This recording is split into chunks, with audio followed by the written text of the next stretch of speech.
देखो राष्ट्रपति ਦੀ ਗੱਲ ਕਰੀਏ तो आर्टिकल ਆਪਾਂ डिस्कस करांगे 55 जिस दे विच वैल्यू ऑफ वोट ਦੀ ਆਪਾਂ ਗੱਲ करनी ਹੁੰਦੀ है। ठीक है, तो वैल्यू ऑफ वोट ਕੱਢਣ ਦੇ ਲਈ अगर ਆਪਾਂ प्रिंसीपल्स ਦੀ ਗੱਲ करिए कि ਕਿਹੜੇ ਉਹ ਦੋ प्रिंसीपल है जिन्हां ਦੇ आधार ਤੇ वोट ਦੀ वैल्यू ਕੱਢੀ ਜਾਂਦੀ है, तो ਉਹ ਦੋ प्रिंसीपल ਆਪਾਂ ਨੂੰ ਇਹ ਦਿੱਤੇ गए है। ठीक है, तो अनुच्छेद 55 ਦੇ ਵਿੱਚ वोट ਦੇ ਮੁੱਲ ਦੇ ਦੋ सिद्धांत ਦਿੱਤੇ गए है कि इन्हां सिद्धांतां ਦੇ आधारित ਆਪਾਂ राष्ट्रपति ਦੇ वोट ਦੀ ਜਿਹੜੀ वैल्यू है ਉਹ ਕੱਢਣੀ ਹੁੰਦੀ है। और वो ਕਿਹੜੇ-ਕਿਹੜੇ दो सिद्धांत है, तो वो है जी अपने कोले पहला प्रतिनिधिता का बराबर पैमाना जिन्हों असी द यूनीफॉर्मिटी स्केल ऑफ रिप्रजेंटेशन बोलते हैं। इसका सिंपल मतलब कहां तो इसका मतलब यह है कि हर एक नागरिक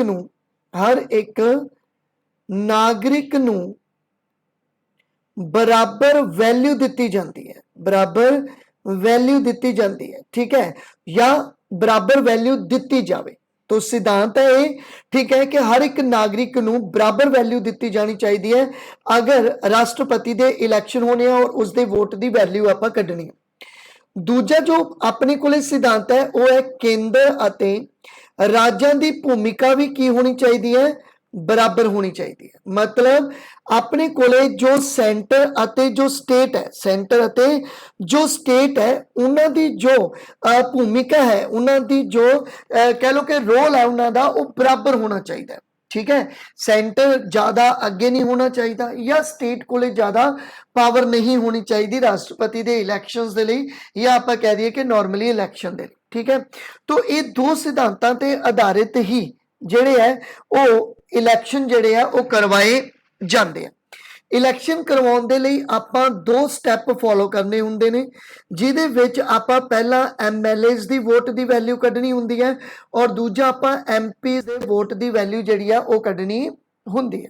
ठीक है जी, हुण अगर आपां गल करिए सब तो पहला कि MLAs दी वोट दी वैल्यू कढनी है, मतलब विधान सभा दे मैंबरां दी वोट दी वैल्यू कढनी है, तो उस दे लई अपने कोले एक फार्मूला हुंदा है। ठीक है, हुण ये फार्मूला की है कि एक्चुअल दे विच अगर आपां MLAs दी वोट दी वैल्यू कढनी है तो एक स्टेट दी अगर कढांगे तो स्टेट दी पॉपुलेशन लवांगे ऊपर। ठीक है, तो स्टेट की पॉपुलेशन ऊपर रखांगे और नीचे जिहड़ा होगा विधान सभा के चुने हुए मैंबर होंगे, मतलब जिन्ने MLAs होंगे उन्होंने आपां नीचे रखांगे और इसनूं मल्टीप्लाई करांगे 1/1000 नाल। हालांकि इसकी जरूरत नहीं होंगी, ये इस करके किया जाता है कि जो अंकड़ा होएगा, जो डाटा होएगा उन्होंने थोड़ा जिहा शॉर्ट कर लिया जाए, जो वैल्यू आऊगी उन्होंने थोड़ा शॉर्ट कर लिया जाए। क्लीयर होगी इत्थों तक। तो अगर आप एग्जाम्पल के तौर पर मान के चलिए, मैं कहां कि कोई ए स्टेट है, कोई भी स्टेट ले लिए तो मान के चलते हैं कि कोई ए नाम की स्टेट है और उसके विच जो पॉपुलेशन है वो कुल मिला के जो है वो 10 लाख की पॉपुलेशन है। ठीक है, और उसदे विच MLA जी जो MLA है टोटल वो किन्ने है, वो 10 है, मतलब एक MLA 1 लाख लोगों को रिप्रजेंट करेगा। ठीक है, तो इत्थे जो वैल्यू निकलूगी वो निकलूगी इन्नी 1 लाख, लेकिन 1 लाख वोटां जिहड़ियां वो काउंट करनियां अगे दी अगे बहुत औखियां हो जांदियां। यही कारण है कि आपां इस नूं की करांगे 1/1000 नाल, जां तुसीं डिवाइड भी कर सकदे हो, तो 1/1000 नाल मल्टीप्लाई कर दांगे। तो इस दे विच भी ये जो 3 चीज़ां है, मतलब 3 जीरो है, ये कट्टियां जाणियां, तो वैल्यू कितनी बच गई, 100 बच गई। ठीक है, मतलब एक MLA की वोट की वैल्यू कितनी होगी, 100 होगी। ये जस्ट आप एक एग्जाम्पल लेती है और इसके अकॉर्डिंग हरेक स्टेट की जिहड़ी है वो वैल्यू कढ लई जाती है। तो इस तरह MLAs की वोट की वैल्यू जिहड़ी है वो इस फार्मूले के द्वारा कढ़ी जाती है। आई थिंक ये क्लीयर हो गया होगा तुहानू। ये फार्मूला याद रख लियो, तुहानू बहुत ज़्यादा डिटेल च नहीं लैके जाएंगे कि फार्मूला कढ़ के दिखाओ। हाँ, तुहानू वध तो वध पूछा जा सकता है कि इन्हां विचों किहड़ा फार्मूला सही है। ठीक है, तो उन्होंने तुसीं टिक करना होगा, वैसे ये भी नहीं आता गा। ठीक है, उस तो बाद हुण आपां MLAs की वोट की वैल्यू कढ़ी और एग्जाम्पल के अकॉर्डिंग आपां कढ़ ली। ठीक है, होया की सीगा कि जदों ये वोट की वैल्यूज कढ़ी जाती है या जदों ये वोटां पईयां, ठीक है, पहले सालों के विच ये वोटां बहुत वधिया तरीके नाल पईयां। मतलब कहण दा भाव मूल संविधान दे विच ये साफ लिखिया गया है कि जो जनगणना दे अंकड़े आ चुके होणगे ਅਤੇ ਉਹ ਪ੍ਰਕਾਸ਼ਿਤ ਹੋ ਚੁੱਕੇ ਹੋਣਗੇ, ਉਹਨਾਂ ਦੇ ਆਧਾਰ ਤੇ ਹੀ ਵੋਟ ਦੇ ਜਿਹੜੀ ਮੁੱਲ ਹੈ ਜਾਂ ਵੋਟ ਦੀ ਜੋ ਵੈਲਿਊ ਹੈ ਉਹ ਕੱਢੀ ਜਾਏਗੀ। ਠੀਕ ਹੈ, ਕਲੀਅਰ ਹੋ ਗਈ ਇੱਥੋਂ ਤੱਕ। तो जो जनसंख्या ਨੂੰ ਆਪਾਂ यूज ਕੀਤਾ, ठीक है, जो जनसंख्या ਨੂੰ ਆਪਾਂ ਹਰ ਅਜੇ ਰਿਕਾਰਡਿੰਗ ਲੱਗੀ ਹੋਈ ਹੈ, जो जनसंख्या ਨੂੰ ਆਪਾਂ यूज ਕੀਤਾ ਉਹ 1951 ਦੇ ਵਿੱਚ ਆਪਾਂ यूज करके बहुत सही तरीके ਨਾਲ ਚਲਾਈ। 1961 ਦੇ ਵਿੱਚ ਵੀ ਸਹੀ ਤਰੀਕੇ ਨਾਲ ਇਹ ਚੱਲਿਆ। 1971 ਦੇ ਵਿੱਚ ਵੀ ਸਹੀ ਤਰੀਕੇ ਨਾਲ ਇਹ ਚੀਜ਼ ਚੱਲੀ। ਐਕਚੁਅਲ ਦੇ ਵਿੱਚ ਜੋ ਜਨਸੰਖਿਆ ਹੁੰਦੀ ਹੈ ਉਹ ਜਿਹੜਾ ਕਹਿ ਲਓ ਕਿ ਔਡ ਦੇ ਨੰਬਰ ਵਿੱਚ ਹੀ ਹੁੰਦੀ ਹੈ ਕਿ 1951 ਚ ਹੋਊਗੀ, 21 ਚ ਹੋਈ ਹੋਏਗੀ, ਫਿਰ 61 ਚ ਹੋਈ ਹੈ, ਫਿਰ 71 ਚ ਹੋਈ ਹੈ।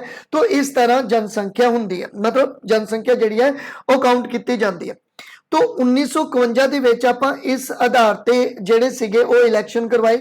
1961 ਦੇ ਵਿੱਚ ਵੀ ਆਪਾਂ ਇਸੇ ਤਰ੍ਹਾਂ ਹੀ ਇਲੈਕਸ਼ਨ ਕਰਵਾਏ ਔਰ 1971 ਦੇ ਵਿੱਚ ਵੀ ਅਸੀਂ ਇਸ ਤਰ੍ਹਾਂ ਹੀ ਇਲੈਕਸ਼ਨ ਕਰਵਾਏ ਸੀਗੇ। ਠੀਕ ਹੈ, ਲੇਕਿਨ ਇਹ ਦੇਖਣ ਨੂੰ ਆਇਆ ਸੀ ਕਿ ਆਜ਼ਾਦੀ ਤੋਂ ਬਾਅਦ ਭਾਰਤ ਦੀ ਪਾਪੂਲੇਸ਼ਨ ਬਹੁਤ ਜ਼ਿਆਦਾ ਇਨਕਰੀਜ਼ ਹੋ ਰਹੀ ਸੀ।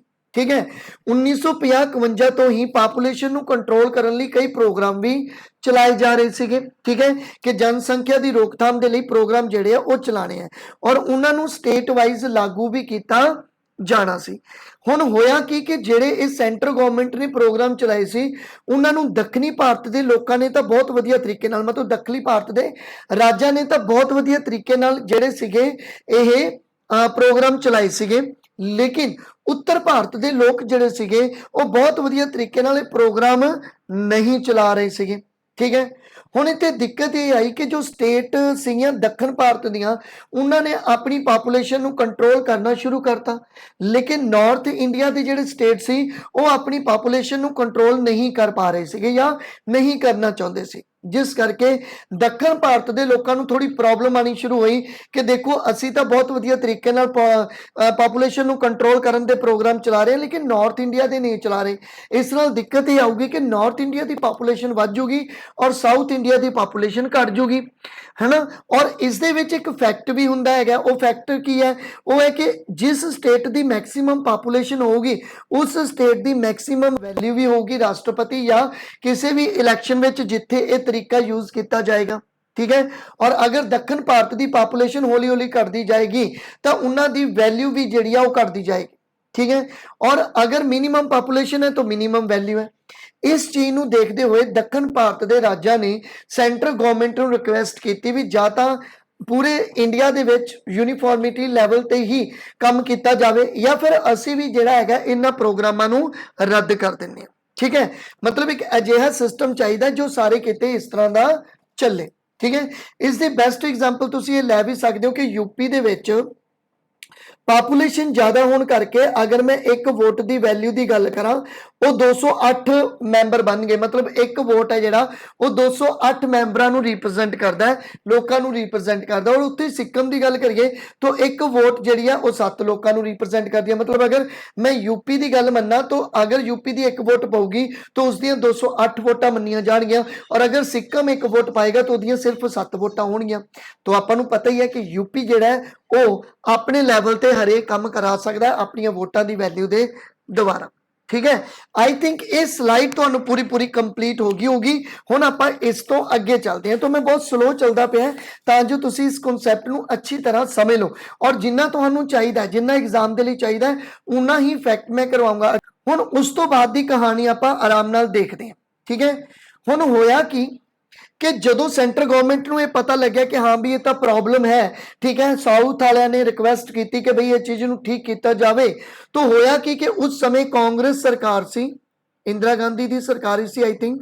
ठीक है, तो 42वीं अमेंडमेंट की 1976 में बिल्कुल इंदिरा गांधी ने, और इस दे विच जो क्लॉज अपने को आर्टिकल 55 है उस दे विच एक क्लॉज नवा जोड़ता। की जोड़ता कि 2000 की जनगणना तो बाद, ठीक है, जो आने वाला नतीजा होएगा प्रकाशित होएगा उस तक 1971 की पापूलेशन के आधार पर चोणां करवाइयां जाणगियां। ठीक है, तो ये चीज मैंशन कर दी गई 42वीं संविधानिक सोध 1976 द्वारा। ठीक है। लेकिन ये चीज वधिया चली 1971 तक इलैक्शन होने 1971 ਨੂੰ बेस ईयर बना लिया गया और इस दे आधार ते इलैक्शन कराने शुरू करते। उस तो बाद अटल बिहारी वाजपेयी की जो सरकार आई तो उस समय 84वीं संविधानिक सोध की गई 2001 की और इस दे तहत की होया अनुच्छेद 55 का फिर क्लॉज जिहड़ा सी ओहदे विच 2026 की जनगणना तो बाद के नतीजों के आधार ते जिहड़ा सी ओ इलैक्शन जिहड़ा सीगा ओ होणगे, मतलब बेस ईयर 1971 रहूगा कदों तिकर 2026 तो बाद जो जनगणना प्रकाशित होगी या नतीजे आएंगे और ये कदों आएंगे तो 2026 तो बाद इलैक्शन कदों होणगे भी 2031 दे विच होणगे। ठीक है, हुण 31 दे विच अगर इलैक्शन होए तो 2023 2033 32 या 33 तिकर ਜਿਹੜੇ अंकड़े ਉਹ प्रकाशित होणगे। समझ गए गल? तो इत्थों तिकर 2032 33 तिकर जो इलैक्शन का बेस ईयर लैके चलांगे वो 1971 का बेस ईयर लैके चलांगे। आई थिंक इत्थों तक तुहानू समझ आ गया। और इसे बेस ईयर के आधार पर अगर मैं टोटल MLA की वोट की वैल्यू कड्डी, ठीक है, जिवें आप एग्जाम्पल लीती तो आप देखा कि हरेक स्टेट की आप इस तरह वैल्यू कड्डी तो जो वोट की वैल्यू बनी वो बनी 5,49,474। ठीक है, कोई MLA एबसेंट नहीं रहा, कोई कुछ नहीं रहा और उसकी जो प्रॉपर वैल्यू बनी वो ये बनी। तो अपने को MLA की वोट की वैल्यू निकल गई, ये फिक्स होएगी क्योंकि आपको पता है अपने को बेस ईयर केड़ा है वो 1971 का बेस ईयर है। तो आई थिंक पहली चीज तुहानू समझ आ गई। हुण आपां चलदे हैं MPs की वोट की वैल्यू कड्ढनी है तो लोक सभा ते राज सभा के मैंबरां की वोट की वैल्यू कड्ढनी है, मतलब कुल मिला के MPs की वोट की वैल्यू कड्ढनी है। तो इहदे लई भी एक फार्मूला ही है जो तुसी यूज करना है कि सारे राज्यां दे चुने हुए विधायकों दीयां वोटां की कुल वैल्यू जो आपां कड्ढी है कुल वैल्यू आ जूगी और नीचे लोक सभा ते राज सभा के कुल मैंबर आ जाएंगे। इस चीज नूं तुसीं हटा दो, शायद यही कल तुहानूं प्रॉब्लम दे गया होएगा। इस चीज नूं हटा दो, इस चीज की कोई जरूरत आपां नूं इत्थे नहीं पाएगी। ठीक है, तो आपां नूं पता है कि सारे राज्यां दे चुने हुए विधायकों की वोटां की कुल वैल्यू कितनी है 5,49,474। ठीक है, और टोटल जो MPs ने लोक सभा ते राज सभा के जो टोटल मैंबर है वो किन्ने बनते हैं वो 776 बनते हैं। वो किन्ने बनते हैं वो 776 बनते हैं। तो इस अगर आप डिवाइड करांगे तो ये 708.08 समथिंग कोई नंबर आएगा। एक गल याद रखियो, वैसे क्वेश्चन नहीं पूछते पर फिर भी अगर तुहानू पूछ लैन के पॉइंट तो बाद किन्ने डिजिट यूज करने इन्होंने तो 3 डिजिट ये यूज करते हैं, 3 डिजिट यूज करते हैं और उन्होंने 3 डिजिट दे विच अगर 500 तो ज्यादा की वैल्यू है कोई मान लो 600 की कोई 620 की कोई वैल्यू आ गई पॉइंट 620 आ गया तो फिर इस दे विच एक प्लस हो जाऊगा, मतलब 709 हो जाएंगे। और अगर 500 तो घट की वैल्यू होगी तो इतने 707 हो जाएंगे, बस इन्ना ही है। और अगर मैं अप्रोक्सीमेटली की गल करा तो फिर वो 708 बन गए, मतलब एक MP दे वोट की वैल्यू कितनी बनूगी वो 708 बनूगी। क्लीयर होगी तो तक हुण एक MP की वोट की वैल्यू 708 है, अपने को टोटल है 776 और अगर मैं इन्हों मल्टीप्लाई करूंगा तो मेरे को जो वोट की टोटल वैल्यू आ जाऊगी MPs की वो 5,49,408 आ जाऊगी। ठीक है, अपना जिहड़ा दूजा सिद्धांत सीगा ना जिहदे विच आपां इह गल कीती सी कि सेंटर ते स्टेट कोले बरोबर की पावर होनी चाहिए। तो इत्थे तुसीं देख पा रहे हो कि उन्हां कोले बरोबर की पावर है, थोड़ा बहुता फर्क पैंदा है। ठीक है, बरोबर की पावर जिहड़ी है इन्हां कोले रहिंदी है। तो आपां हुण तिकर MLAs की वोट की वैल्यू कढ ली, आपां MPs की वोट की वैल्यू कढ ली और दोनों वोट्स की वैल्यू नूं आपां जोड़ लिया और दोनों वैल्यूज नूं जोड़ के अपने कोले 10,98,882 वोटां पईयां। ठीक है, हुण जिहड़ियां इन्नियां टोटल वोटां पईयां और इन्हां टोटल वोटां दे विचों ठीक है जो 50% प्लस 1 ठीक है 50% प्लस 1 जिसनों वोटां मिलणगियां वो कैंडीडेट विनर होएगा। हुण किवें विनर होएगा वो आपां अगले अपने फार्मूले च चलदे हैं, पर फिलहाल याद रखो कि जो टोटल वोटां पईयां उन्हां टोटल वोटां दा आपां 50% लैके चलांगे और 50% प्लस 1 लैके चलांगे जिन्हों कोटा बोलते हैं। मैं दसूंगा कि कोटा की हुंदा और कोटा किवें कढना है वो भी आपां देखते हैं अज। तो कोटा जिहड़ा होगा वो 50% प्लस 1 दा कोटा जिहड़ा हैगा वो आपां कढांगे और उस आधार ते ही जिहड़े है वो अपना राष्ट्रपति की जिहड़ी चोण होगी और राष्ट्रपति चुनिया जाएगा। क्लीयर हो गया। तो आई थिंक ये स्लाइड भी तुहानू कंप्लीट हो गई है। हुण जिहड़ा काम है ध्यान नाल सुनने वाला वो अगली स्लाइड ते है, और अगली स्लाइड ते आपां चलदे हां। आई थिंक ये स्लाइड तुहानू पूरी पूरी कंप्लीट होगी। आगे चलते हैं। हुण उस तो बाद की है, तो आपां की गल कीती कि अपने कोले जो टोटल वोटां होणगियां, एक मिनट पेन चला ला।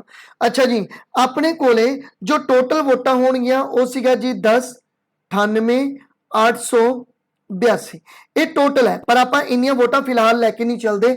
आपां इहनूं जमा ही एक शॉर्ट दे विच आपां जिहड़ा अज्यूम करके चलांगे, ठीक है। हुण हुंदा की है कि जो अपने कोले ये टोटल आया, ठीक है, टोटल वैल्यू आई है, इन्हां नूं भी आपां वैल्यू कढ के उस तो बाद कोटा कढना हुंदा है। मतलब इस वैल्यू दा आपां टोटल कोटा करना है। कोटा दा मतलब की हुंदा है? कोटा दा मतलब हुंदा है कि मिनिमम जिहड़ा वो कितना नंबर है जो किसी एक परसन नूं मिलेगा ही मिलेगा, ठीक है। किसी एक परसन नूं जिहड़ा वो मिलेगा ही मिलेगा। मैं कोटे की गल करदा, कल्ली कोटे की एग्जाम्पल दिना की है, ध्यान नाल सुनो कि कोटे की एग्जाम्पल की है, फिर आप। अच्छा पहले मैं फार्मूला दस देना। देखो कोटा कड्ढण दे लई एक फार्मूला दिता जाता है, ठीक है। कोटा कड्ढण दे लई एक फार्मूला दिता जाता, वो फार्मूला की है? वो फार्मूला है कि कुल वैध वोटां दा आपां अगर मुੱਲ कड्ढना है, ठीक है, तो किवें कड्ढना है, मतलब जिहड़ा टोटल फार्मूला बनेगा कोटा वो किवें कड्ढना है। तो देखो फार्मूला की है, फार्मूले दे विच तुसीं उपर लिखोगे value of total valid vote, मतलब जिन्नियां वोटां पईयां उन्हां वोटां दी जो टोटल मुੱਲ बनेगा, टोटल वैल्यू बनूगी, वो तुसीं उपर रखोगे, ठीक है। यदि मैं एग्जाम्पल भी दूंगा, टेंशन ना लो। नीचे असामियां की गिनती रखांगे कि उस स्टेट की कितनियां असामियां सीगियां, ठीक है, उसनू +1 करांगे और इत्थे भी +1 करांगे, ठीक है।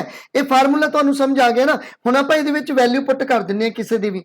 तो मान लो आपां एग्जाम्पल लैंदे हां दिल्ली की, दिल्ली की एग्जाम्पल लैंदे हैं कि दिल्ली दे विच value of total valid vote कितनियां होणगियां, और ओदी एग्जाम्पल आपां लैके चलदे हैं। एज्यूम करके चलूंगा, अगर सही होया तां भी कुछ नहीं, अगर वो वैल्यूज उत्थे ना बनदियां होईयां आपां नूं कोई लेना देना नहीं, आपां जस्ट एक एग्जाम्पल लैनी है।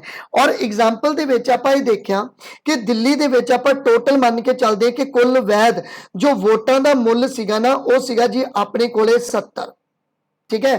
वो कुल वोटां दा जो वैध मुੱਲ सी वो कितना सीगा, वो सीगा जी 70। और आपां ये मान के चलते हैं कि दिल्ली दियां जो टोटल असामियां सीगियां, जो मतलब मैंबर सीगे, वो 3 होणगे, वो 3 है, ठीक है। तो अपने कोले आ भी वैल्यू आ गई, आ भी आ गई, तो बाकी की रह गया, सिर्फ प्लस लाना है। तो इत्थे भी प्लस ला लो और इत्थे भी तुसीं प्लस ला लो। क्लीयर हो गया।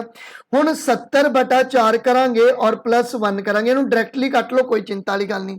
तो डायरैक्टली कटोगे तो 17.5 के आसपास ये चीज बनूगी।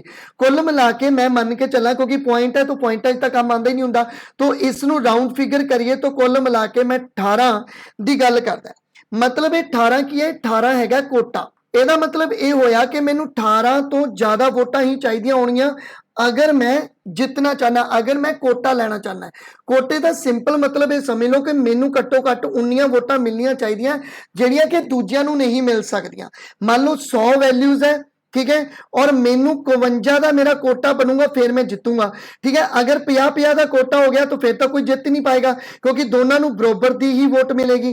तो मेरे को इत्थे कोटा कितना आ जाऊगा, अगर 100 वोट की वैल्यू है तो 52 आ जाऊगा, क्योंकि 52 वोटां अगर किसी नूं मिलणगियां तो वो ज्यादा है, मतलब 52 वोटां दे अकॉर्डिंग डिवाइड नहीं किया जा सकता, बराबर डिवाइड नहीं होएगा। सेम उस तरह ही इत्थे सीगा कि अगर आप 70 नूं डिवाइड किया सीगा, ठीक है, तो अपने को 18 आ गया सी, ठीक है। हुण अगर आप गिनती कड्ढी सीगी, असामियां की गिनती कड्ढी सी, तो एक प्लस करके अपने को 4 असामियां अगर आ गई तो 4 नूं डिवाइड करके देखो कि 18 है और 4 है, 8 चौका 32, 3 4 ते 3 7 है, 72 हो जाऊगा जी, ठीक है।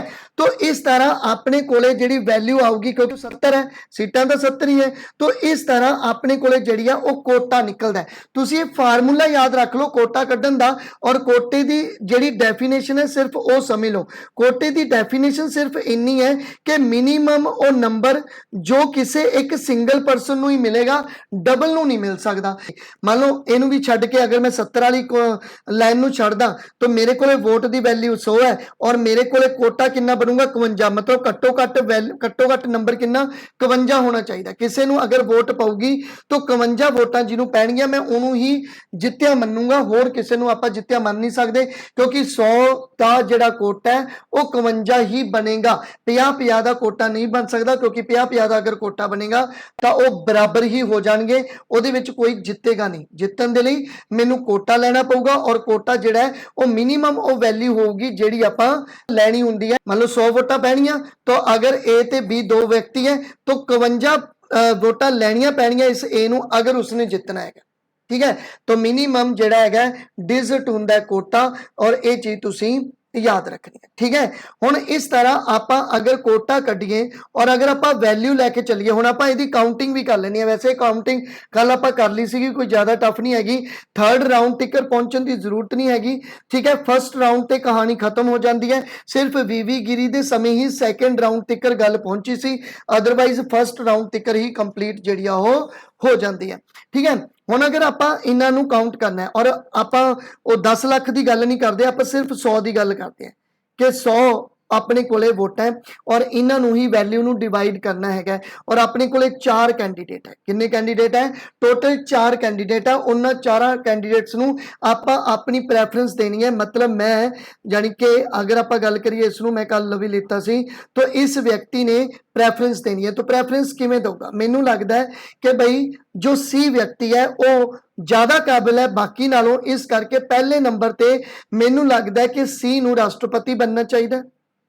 दूजी गल करिए तो अगर सी राष्ट्रपति नहीं बनता तो मैनूं लगता है कि ए नूं बना देना चाहिए है, और इसे तरह ही मैं बी नूं थर्ड प्रैफरेंस देती, और इसे तरह ही मैं डी नूं 4 नंबर की प्रैफरेंस देती। तो इस तरह मैं चारे व्यक्तियों नूं जिहड़ी है वो अपनी प्रैफरेंस जिहड़ी है वो देती।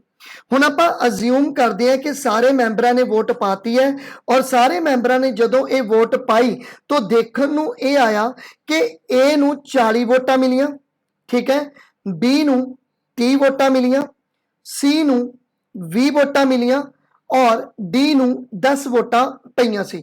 मतलब अगर आप 100 नूं अज्यूम किया तो मैं 100 वैल्यू लैके चलिया, अगर 100 वोटां पईयां और उन्हां 100 वोटां विचों ए नूं 40 मिलियां, बी नूं 30 मिलियां, सी नूं 20 मिलियां, और डी नूं मिलियां 10 वोटां, ठीक है। और डी नूं 10 वोटां जिहड़ियां वो किहड़ियां मिलियां?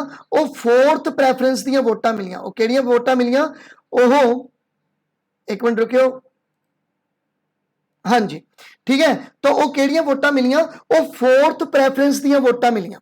यही है ना कि फोर्थ प्रैफरेंस दीयां वोटां मिलियां। इस करके इस डी दीयां वोटां इस नूं अगे आपां लैके नहीं चलांगे, डी इस रेस चों हो जाएगा बाहर, लेकिन इस दियां जिहड़ियां वोटां होणगियां उहनूं आपां अगे ट्रांसफर जिहड़े आ वो कर दांगे। हुण डी अगर रेस तो बाहर हो गया तो इस दियां वोटां नूं किन्ने कैंडीडेट विच ट्रांसफर करांगे? अगे अपने कोले 3 कैंडीडेट बच गए, ए कैंडीडेट बच गया, बी कैंडीडेट बच गया, सी कैंडीडेट बच गया, ठीक है। क्लीयर हो गया।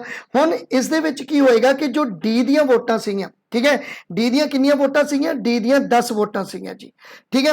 हुण डी दियां जिहड़ियां 10 वोटां सीगियां, इस दे आधार ते अगर आपां गल करिए कि मैं तां इस नूं 4 प्रैफरेंस ही दित्ती सीगी, लेकिन कोई ये भी हो सकदा कि किसी ने इस नूं फर्स्ट प्रैफरेंस दित्ती होवे, किसी ने इस नूं सैकेंड प्रैफरेंस दित्ती होवे, किसी ने इस नूं थर्ड प्रैफरेंस दित्ती होवे डी नूं। तो जिस तरह की प्रैफरेंस होगी उस आधार ते ही ये जिहड़ियां वोटां सी वो ए बी अते सी दे विच डिवाइड हो जाणगियां।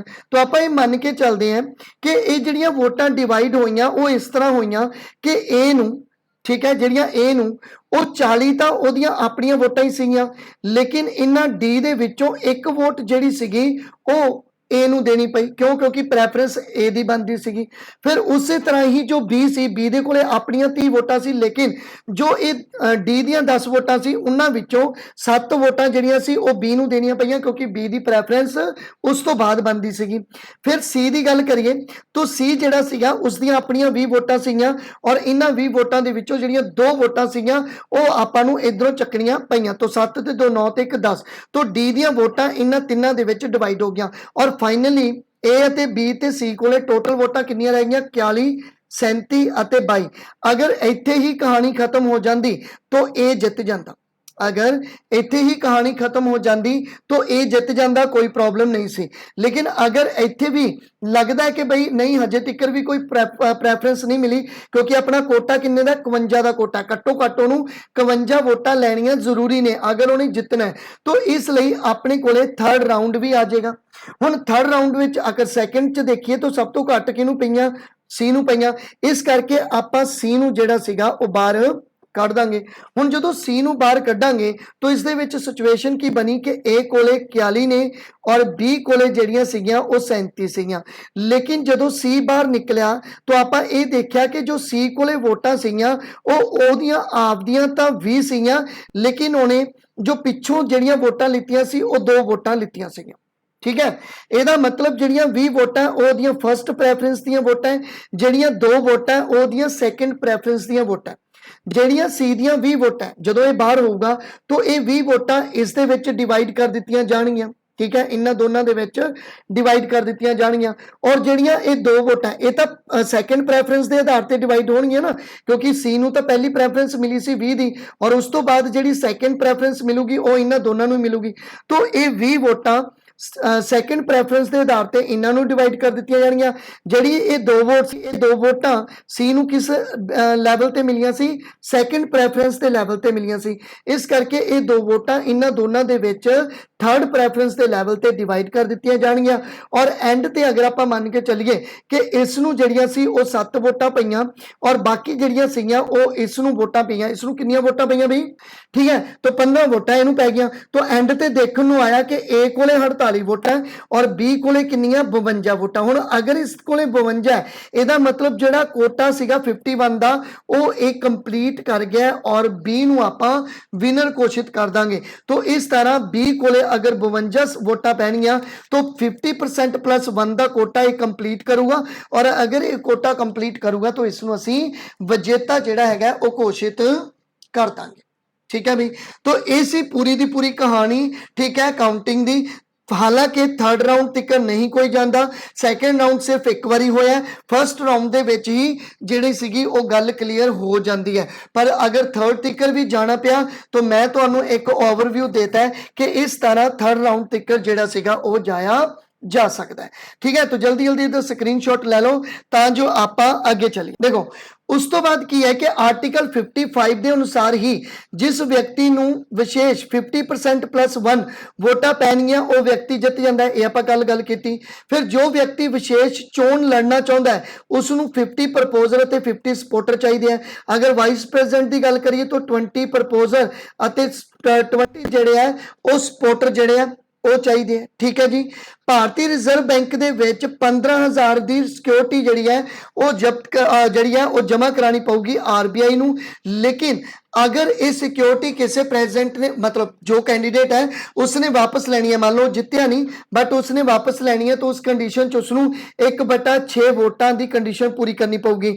मान लो ए व्यक्ति सीगा, ठीक है, ABCC मान लो डी सीगा तो डी नूं आपां पहली प्रैफरेंस ते बाहर कढ लिया, तो पहली राउंड ते बाहर कर लिया तो डी नूं आपां मान के चलदे 1/6 वोटां भी नहीं पईयां सी तो उसकी सिक्योरिटी की हो जूगी, जब्त हो जूगी। ठीक है जी, तो थैंक यू जी।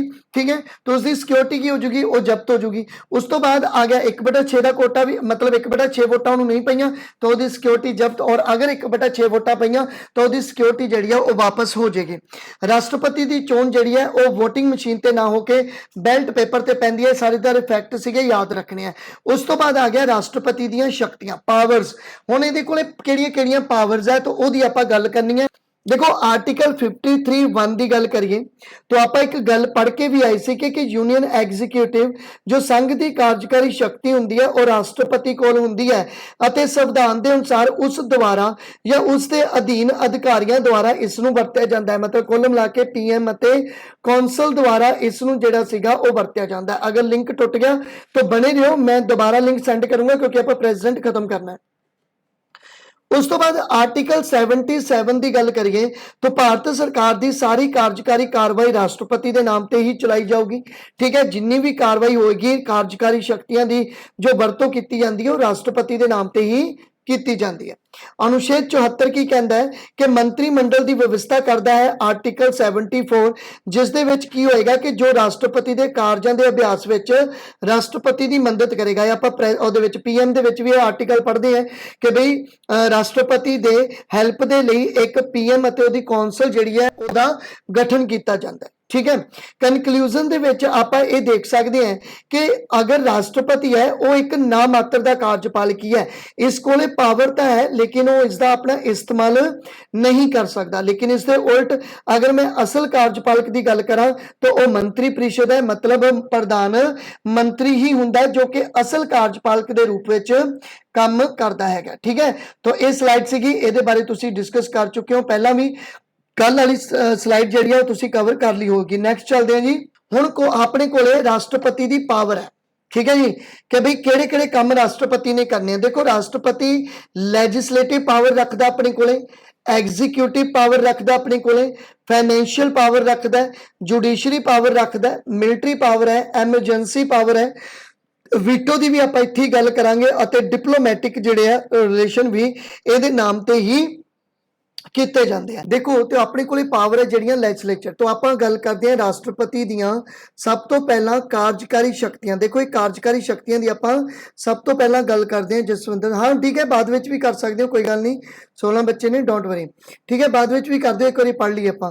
तो राष्ट्रपति दियां कार्यकारी शक्तियां की गल करिए तो हर कार्यकारी कार्रवाई जो भारत सरकार करती है राष्ट्रपति के नाम पे ही की जाऊगी। पहली चीज फैक्ट है, बस मैं पढ़ाने हैं, याद कर लो अच्छी तरह। वो केंद्र सरकार के कारोबार के लैन देन नूं सरल बनाउण दे लई नियम बना भी सकता है अते नहीं भी बना सकता। मतलब अगर कोई लॉ बनेगा, अगर कानून बनेगा तो उसके विच पार्टिसिपेट भी करेंगे और नहीं भी। वैसे आप नॉर्मली देखिए कि कोई भी कानून बनता है तो राष्ट्रपति के साइन होने तो जरूरी ही होंगे ने। ठीक है, वह हेठ लिखे लोगों की नियुक्ति करता है। देखो किन्ना किन्ना नूं अपॉइंट करेगा, सारिਆਂ ਨੂੰ ਇਹ अपॉइंट करता है सिर्फ वाइस प्रेजिडेंट ਨੂੰ ਛੱਡ के। ठीक है, फिर भी मैं पढ़ दिना, वह प्रधानमंत्री की नियुक्ति करता है, प्रधानमंत्री की सलाह ते मंत्री परिषद की नियुक्ति करता है राष्ट्रपति, अते उन्हां तो अस्तीफा भी लैंदा है।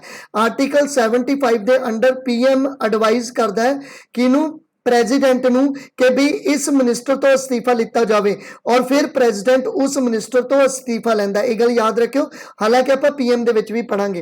वो भारत के अटर्नी जनरल की नियुक्ति करता है, मतलब AGI attorney general of India, अते उसका मेहनताना भी निर्धारित करता है। तुहानूं पता ही है कि AGI की जिहड़ी नॉर्मल तनख्वाह नहीं दी जाती, अगर वो ये लिख के दिंदा कि वो AGI अपनी प्राइवेट प्रैक्टिस नहीं करता फिर उन्होंने तनख्वाह दी जाएगी। लेकिन वो तनख्वाह भी कौन निर्धारित करेगा? राष्ट्रपति ही निर्धारित करेगा, जिन्नी वो चाहे उन्नी वो दे सकता है। भारत के कंट्रोलर ते ऑडिटर जनरल, मतलब कैग नूं भी अपॉइंट करता है। ठीक है, कोई मैनू दस सकता कि हुण कैग कौन है? उस तो बाद मुख्य चोण कमिश्नर अते होर चोण कमिश्नर नूं भी नियुक्त करता है। अपने कोले 3 कमिश्नर हुंदे ने, एक चीफ इलैक्शन कमिश्नर हुंदा है और 2 अदर हुंदे ने, जिन्हां विचों chief election commissioner I think Rajiv Kumar ने। यूनियन पब्लिक सर्विस कमीशन के चेयरमैन अते मैंबरां नूं अपॉइंट करने का काम कौन करेगा जी? प्रेजिडेंट करेगा। अते राज्यां दे गवर्नर अपॉइंट किए जाते हैं प्रेजिडेंट द्वारा। भारत के वित्त कमीशन के चेयरमैन अते मैंबर नूं अपॉइंट कौन करता जी? प्रेजिडेंट करता है। अनुसूचित जातियां, अनुसूचित कबीलियां अते होर पछड़ियां श्रेणियां दे लई राष्ट्रीय कमीशन बना सकता है। मतलब अगर कोई राष्ट्रीय कमीशन बनेगा तो उसका गठन किहदे द्वारा होएगा? प्रेजिडेंट के द्वारा होएगा। वो किसी भी खेतर नूं अनुसूचित घोषित भी कर सकता है। मतलब अगर बैकवर्ड एरिया किसी नूं घोषित करना है तो वह भी कौन कर सकता है? राष्ट्रपति ही कर सकता है। वो अंतरराज्यीय कौंसल नियुक्त कर सकता है। मतलब अगर कोई स्टेट टू स्टेट डिस्प्यूट है, ठीक है, या स्टेट टू सेंटर डिस्प्यूट है, तो उन्होंने लिए अगर कोई कमीशन बनाना है तो उस कमीशन की भी नियुक्ति कौन कर सकता है? राष्ट्रपति कर सकता है। ठीक है, तो ये चीज तुसी याद रखनी है। इथों पहला वाली जो आप गल्लां कीतियां कि भी राष्ट्रपति एक नाम मात्र का कार्यपालक है, इस करके राष्ट्रपति नूं रबड़ स्टैंप के नाम नाल भी जानिया जाता है। फैक्ट है, तुहानूं पता ही सीगा। तो आई थिंक ये स्लाइड कंप्लीट होगी। ठीक है, हुण चीज सौखी है, हुण फ्रैश माइंड नाल इसनूं कवर कर लो। तो अगे चलते हैं जी, अगे चलो। ਹੁਣ ਉਸ ਤੋਂ ਬਾਅਦ ਆਪਣੇ ਕੋਲੇ अगर विधानिक शक्तियां की गल करिए तो राष्ट्रपति कोले 3 पावर्स बहुत इंपॉर्टेंट है, ठीक है। एक अपने कोले प्रोरोग्स यानी कि सैशन नू खत्म करने का अधिकार राष्ट्रपति नू है। लोक सभा के सैशन नू खत्म करना राष्ट्रपति लोक सभा के सैशन नू जिहड़ा है वो खत्म कर सकता है, ठीक है। राष्ट्रपति लोक सेवा के सैशन नू जिहड़ा है वो खत्म कर सकता है, पहली चीज इंपॉर्टेंट है, याद रखनी है। फिर उस तो बाद है डिसोल्व करना। डिसोल्व का मतलब है भंग ही कर देना। राष्ट्रपति लोक सभा नू उसदे कार्यकाल पूरा होने तो पहला भी भंग कर सकता है। तीसरा पॉइंट समन। समन मतलब बुलाना। बुलाना मतलब राष्ट्रपति लोक सभा अते राज सभा की सांझी बैठक भी बुला सकता है। ये आपां कर भी लिया लोक सभा च, तुहानूं पता है आर्टिकल 108 के द्वारा कॉल किया जाता है बाय द प्रेजिडेंट और हैड किया जाता है बाय द स्पीकर, ठीक है। ये चीज की हुई आप और मैनू लगता तुहानू टिप्स ते होएगी भी, ठीक है। तो ये 3 चीज़ां राष्ट्रपति के द्वारा की जाती टिप्स ते रख लेनी है। और ये 3 चीज़ां अगर तुहानू पूछ लैन कि बई जो ज्वाइंट सैशन है उसनू हैड कौन करता है, तो इसनू हैड जिहड़ा है वो स्पीकर करता है, ये चीज़ भी याद रखनी है। उस तो बाद राष्ट्रपति हर आम चोणों तो बाद पहले सैशन की शुरुआत ते भारतीय संसद नू संबोधन करता है, मतलब पार्लीमेंट नू संबोधन करता है प्रेजिडेंट, लेकिन ये खुद नहीं जाता।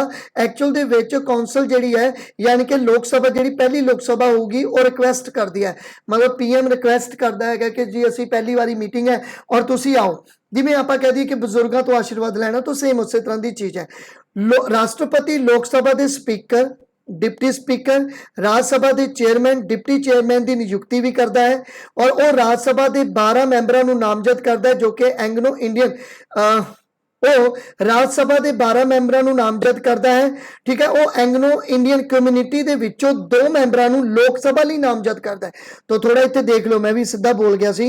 तो 12 मैंबर क्लास तो नॉमिनेट करता है राज्यसभा और एंग्लो इंडियन के 2 मैंबर लोक सभा नॉमिनेट करता है। भी तुहानू पता है कि हुणे नहीं होंगे बट लोक सभा के मैंबर आप पढ़ के जाने हैं कि नॉमिनेट करता है। वो कुछ खास किस्म के बिलों जिमें कि मनी बिल नू पेश करने की सिफारिश करता है। तुसीं मैनू मनी बिल नाल संबंधित 3 आर्टिकल दसो।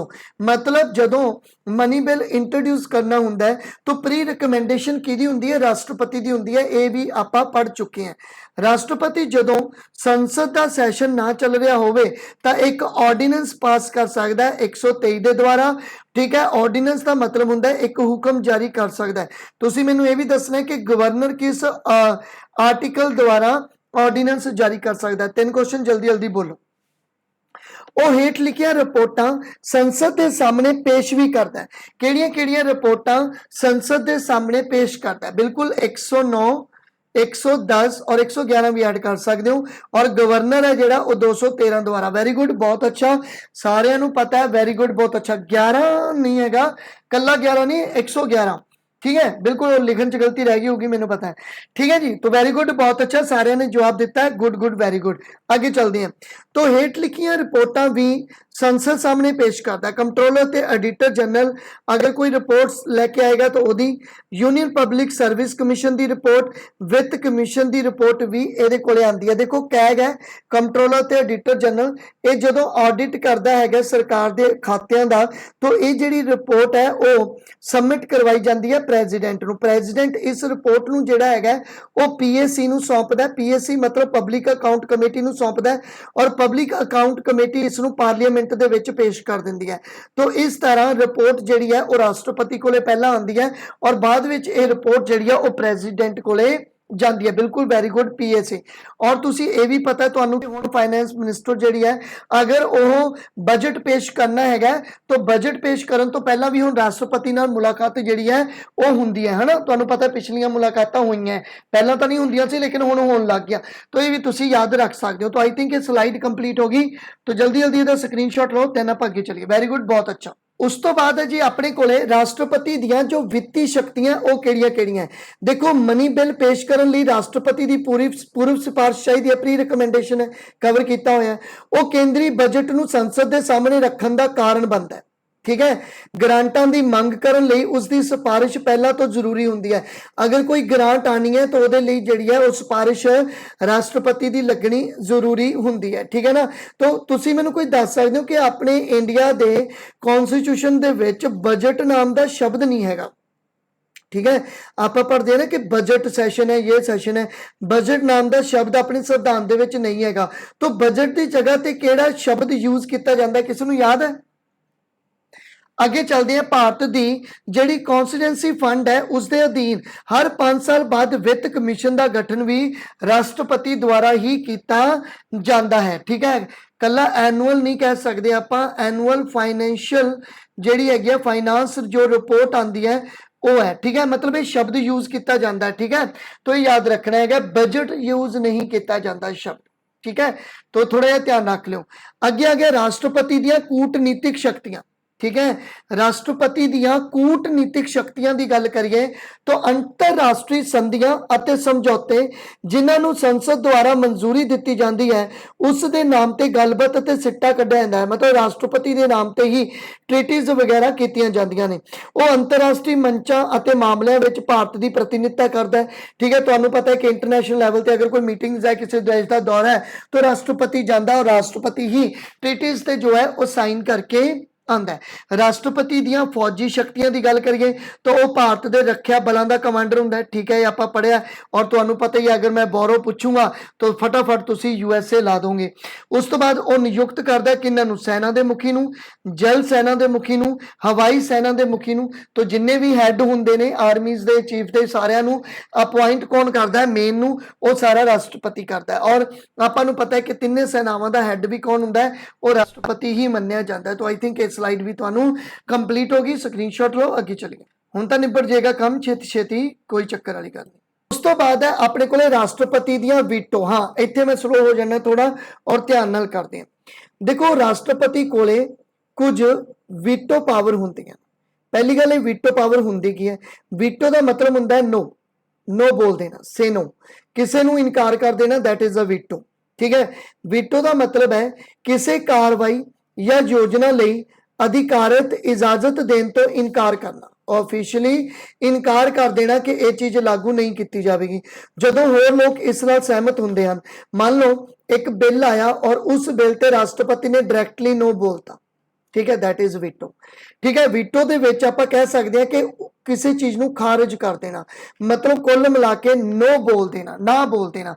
हुण मैं तुहानूं ये गल कही सी कि जदों कोई भी बिल, ठीक है, लोक सभा राज सभा चो पास होके राष्ट्रपति को जाता है, ठीक है, जिवें कि मनी बिल की गल की सी, तो 111 के तहत, ठीक है, राष्ट्रपति उस बिल ते मंजूरी दिंदा है, राष्ट्रपति उस बिल ते मंजूरी दिंदा है। लोक मनी बिल च आपां गल कीती ते 111 के अकॉर्डिंग मनी बिल ते उहनूं साइन करने पैंदे, नो नहीं बोल सकता, लेकिन बाकी बिलों ते वो यस भी बोल सकता है, नो भी बोल सकता है और उस बिल नूं वापस भी भेज सकता है। ठीक है, और इस आधार ते आर्टिकल 111 दे विच वो बिलों नूं मंजूरी दिंदा है। किस तरह दी मंजूरी दिंदा है, जदों कोई बिल संसद के सदना द्वारा पास किया जाता है तो ये राष्ट्रपति नूं पेश हुंदा है, राष्ट्रपति कोल बिल जाता है और राष्ट्रपति ਜਾਂ ਤਾਂ ਇਹ घोषणा करेगा कि वह बिल नूं सहमति देगा या वह सहमति नूं रोक दिंदा है। इस चीज नूं लैके दोनों सदनों विचों अगर बिल पास होकर राष्ट्रपति कोले गया तो इस कंडीशन नूं फॉलो करदा होया वो उस बिल ते अपनी सहमति 3 तरीकों नाल देगा। ਜਾਂ ਤਾਂ राष्ट्रपति उस बिल ते हाँ बोल देगा, हाँ बोल देगा, यस बोल देगा, ਇਹਦਾ मतलब वो बिल कानून बन जाएगा, कोई प्रॉब्लम नहीं।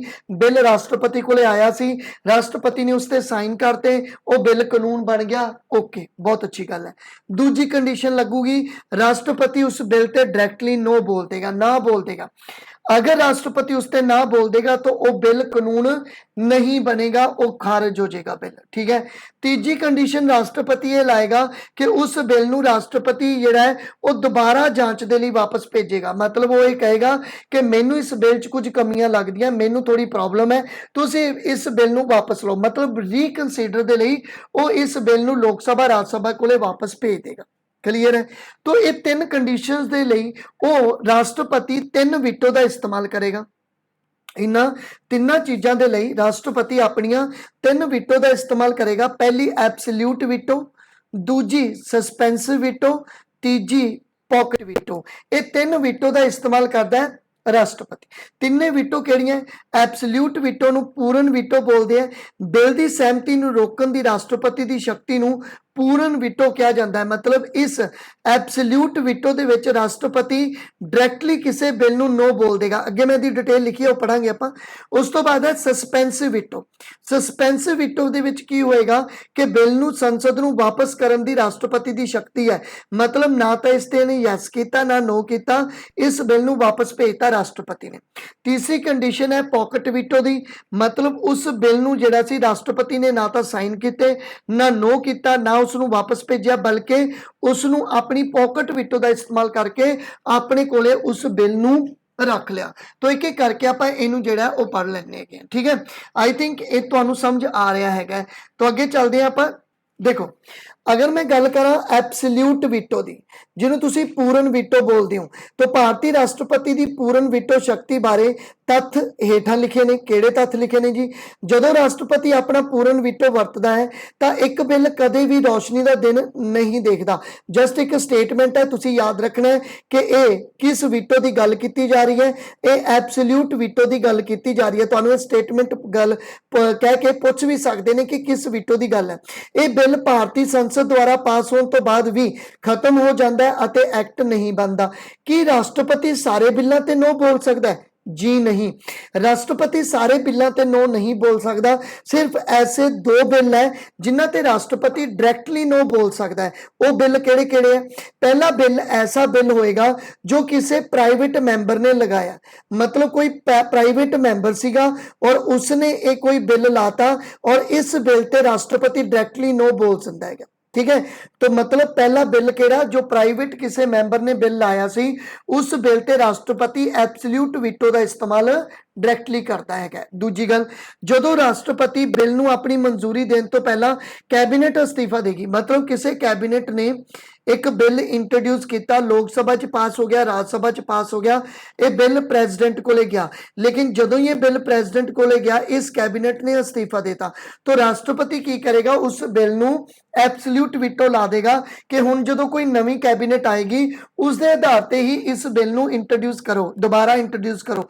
तो इस बिल नूं डायरैक्टली नो बोल दिंदा, मतलब एब्सोल्यूट वीटो का इस्तेमाल करेगा। तो दो ही ऐसे बिल है जिन्हां ते राष्ट्रपति एब्सोल्यूट वीटो का इस्तेमाल करेगा। ठीक है, क्लीयर हो गया। भारत विच राष्ट्रपति ने अपना पहला एब्सोल्यूट वीटो का वरतों की सी। किहड़े-किहड़े एब्सोल्यूट वीटो की वरतों हो चुकी है? 1954 विच डॉक्टर जिंदर प्रसाद द्वारा एब्सोल्यूट वीटो का इस्तेमाल होया। 1991 दे विच तत्काली राष्ट्रपति आर वेंकटा रमन द्वारा इसका इस्तेमाल किया गया सी। और सस्पेंस, अच्छा दो ही सीगे। ठीक है, तो ये दो याद रखने हैं कि भाई दो वारी जो सी एब्सोल्यूट वीटो का जिहड़ा सीगा वो इस्तेमाल किया गया सी। तो आई थिंक ये चीज तुहानूं समझ आ गई। उस तो बाद है सस्पेंसिव वीटो। सस्पेंसिव वीटो का मतलब की है? जदों आप राष्ट्रपति अपने मुअत्तल वीटो की वरतों करता है जदों किसी बिल नूं मुड़ विचार करने लई, मतलब सिंपल भाषा च दसां तो रीकनसीडर दे लई अगर किसी बिल नूं भेज देगा। जेकर संसद भारतीय राष्ट्रपति नूं सोध दे नाल या बिना बिल नूं दोबारा भेज, मतलब बिना बिल है जो, मतलब बिल है जो, ठीक है, और राष्ट्रपति ने उसते साइन नहीं किया और उस बिल नूं वापस जिहड़ा सी वो भेजता। तो इहदे विच की है कि जेकर संसद भारतीय राष्ट्रपति नूं सोध दे नाल या बिना बिल नूं दोबारा भेज दिंदी है तो फिर की कंडीशन होएगी? होया की सी? लोक सभा चों बिल पास होया सी, राज्य सभा चो बिल पास होया सी, ये बिल प्रेजिडेंट को गया सी, लेकिन प्रेजिडेंट ने की किया? इस बिल ते ना तो यस किया ना नो किया, इस बिल नूं रीकनसीडर लई दोबारा लोक सभा ते राज्य सभा नूं भेजता। हुण लोक सभा की करूगी? या तो इस दे विच चेंज कर दूगी कोई। अगर इस दे विच चेंज किया तो ये बिल चेंज होकर दोबारा आया तो राष्ट्रपति ने इस ते साइन करते। लेकिन मन के चलते कि इस बिल नूं ना तो लोक सभा ने ना राज्य सभा ने कोई चेंज नहीं किया, और जदों कोई चेंज नहीं किया तो दोनों बिल जिहड़ा बिल सी वो वापस सेम ही राष्ट्रपति कोले पहुंच गया। तो फिर उस कंडीशन च राष्ट्रपति की करेगा? राष्ट्रपति नूं उस बिल ते साइन करने ही पैणगे। कहण दा भाव राष्ट्रपति सस्पेंसिव वीटो का वरतों दो बार नहीं कर सकता, सिर्फ एक बार ही सस्पेंसिव वीटो की वरतों कर सकता है। ये आपां पहलां भी पढ़ चुके हैं जदों मैं तुहानूं पार्लीमेंट दीयां टर्म्स जिहड़ियां सीगियां वो करवाइयां सी। आई थिंक ये स्लाइड तुहानूं कंप्लीट होगी सस्पेंसिव वीटो की। अगे चलते हैं। उस तो बाद आ गया अपने कोले पॉकेट वीटो। अगर मैं पॉकेट वीटो की गल करा तो इस दे विच की है कि बिल नूं राष्ट्रपति द्वारा अनमिथे समय लई लंबित रखा जाता है, मतलब डिले कर लिया जाता है, और पॉकेट वीटो का इस्तेमाल करके वो ना तो बिल नूं रद्द करता है, ना ही मुड़ विचार लई वापस भेजता है, ना यस हुंदी है ना उस ते नो हुंदी है।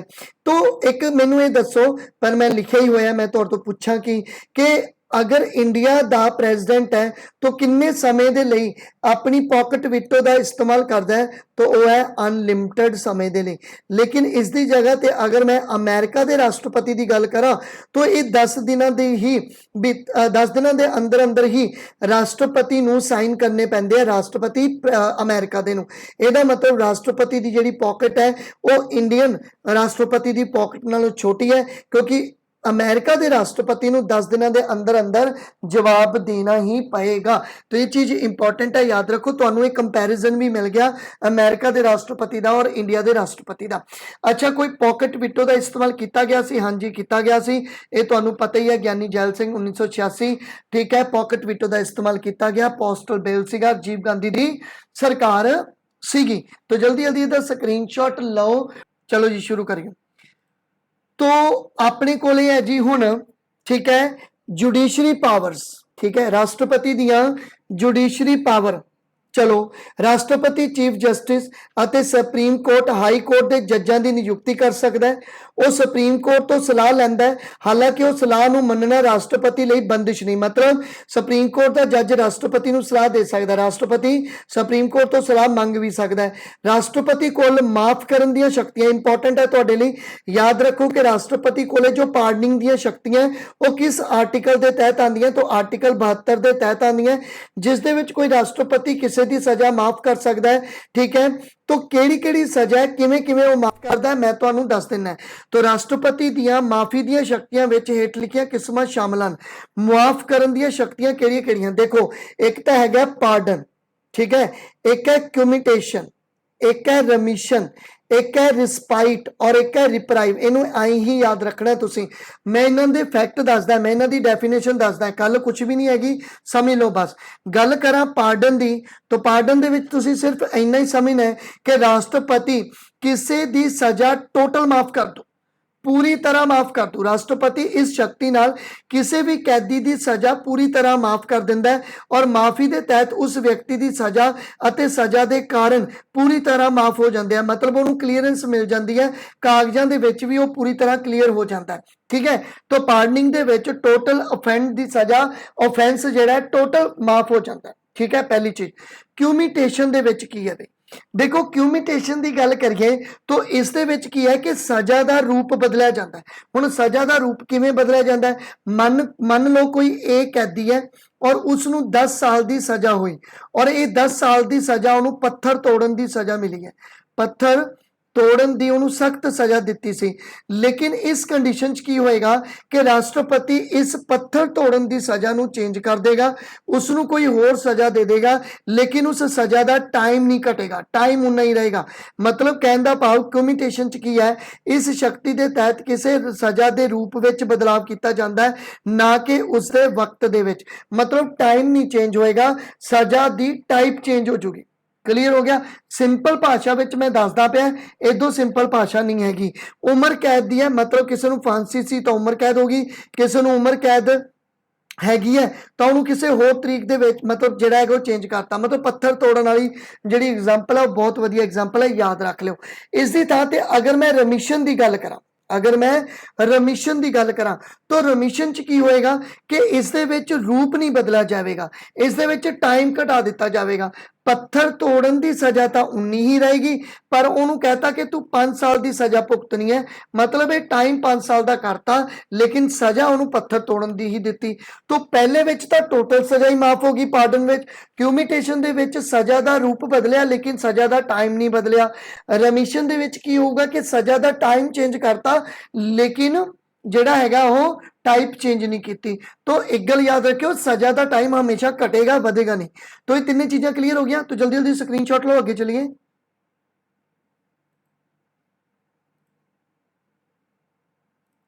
उस तो बाद है अपने को रिप्राइव।